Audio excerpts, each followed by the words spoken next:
Proyek perbaikan Jalan Lingkar Banyuasin sepanjang 9 km mulai dari gerbang Kayuhara Kuning hingga Stereo telah dimulai. Anggaran yang dikeluarkan Pemkab Banyuasin pun tidak sedikit, menelan dana hingga 3,7 miliar rupiah. Proyek perbaikan jalan dijelaskan Kadis Kominfo Banyuasin Erwin Ibrahim diharapkan selesai sebelum Desember 2018 sehingga dapat langsung digunakan sebelum pergantian tahun.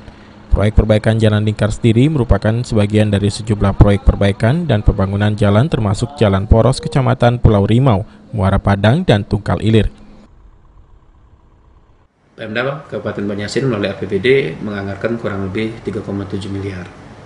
Jadi perbaikan itu sepanjang kurang lebih 9 kilo, tetapi kita memperbaiki yang rusak-rusak.